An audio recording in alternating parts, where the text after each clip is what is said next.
mina olen Aivar ja hakkasin endale kirja panema uut juuksuraega. Aga siis hakkasin mõtlema, et miks meil üldse on olemas juuksed ja mis asjad üldse on juuksed. Nendele küsimustele vastuse saamiseks on meil vaja kahte asja. Meil on vaja ajamasinat ja meil on vaja Google Mapsi. Ajamasinat selleks, et me peame minema tagasi meie liigi arenemise aega, milleks on siis umbes 250 000 aastat tagasi. Ja tegelikult veel kaugemale meie eelasliikide arenemise aega, mis on siis paar miljonit aastat tagasi.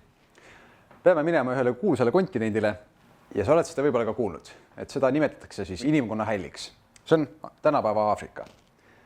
Aafrika on kuulus mitmete asjade poolest, kindlasti suurte kasside poolest ehk siis lõvide poolest ja näiteks ka siis elementide poolest.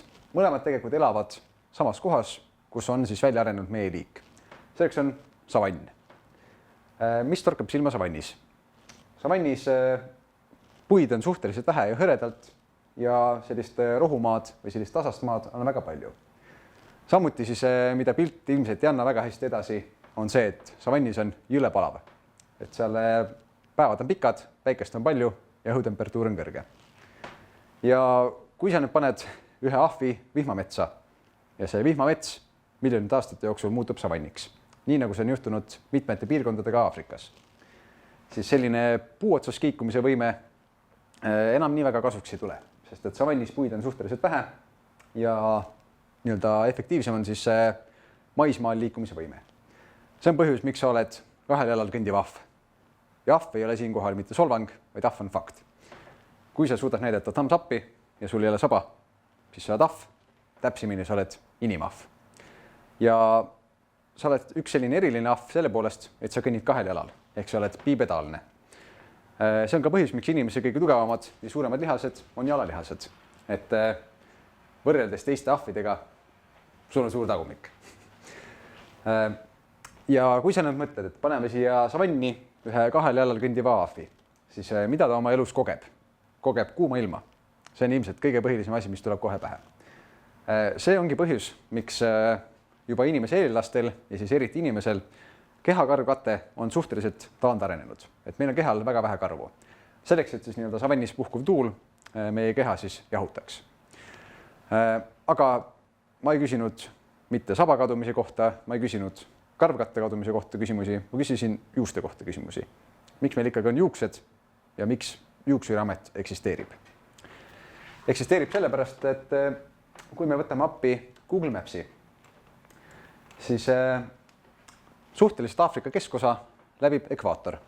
Ekvaator on siis niisugune kujutletav joon ühe planeedi geograafilise põhja ja geograafilise lõuna vahel. Ekvaator on kuulus selle poolest, et mida lähemal ekvaatorile, seda rohkem on keskmiselt ühes päevas päiksevalgust. Päike mitte ainult ei küta, päikselt tuleb ka tugev UV-kiirgus. UV-kiirgus on nahavähi number 1 riskitegur. Kui sa võtad arvesse selle, et arenenud välja tänapäeva Aafrikas, kus siis päevad on pikad, päiksevalgust on palju ja inimene kõnnib siis kahel jalal selles kuumas savannis, siis kuidas see päike inimest mõjutab? Päike paistab ekvaatori lähistel, siis kas täiesti seniidis ehk siis otse pea kohal või siis peaaegu seniidis, sellise paarikraadise nurga all. Tähendab seda, et väga suur osa meie kehale langevast päiksekiirgusest tuleb meil otse pähe.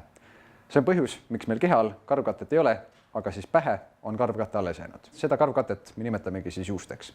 Selleks, et siis päikselt tulev UV-kiirgus sulle nahavähki ei tekitaks ja selleks, et see kuumus siis su aju üle ei kuumendaks, et sa saaks kuumarabandust. Et järgmine kord, kui sa hakkad vastama küsimusele, miks meil on juuksed või siis hakkad endale kirja panema juuksuraega, siis ole tänulik sellele, et me üldse oleme elanud piirkonnas, kus on olnud päikest. Sest kui üldse päikest ei oleks, siis me näeksime välja nagu paljast tuhnurid, kes on ühed imetajad nagu meiegi, ainult et näevad välja palju koledamad kui meie. Aitäh!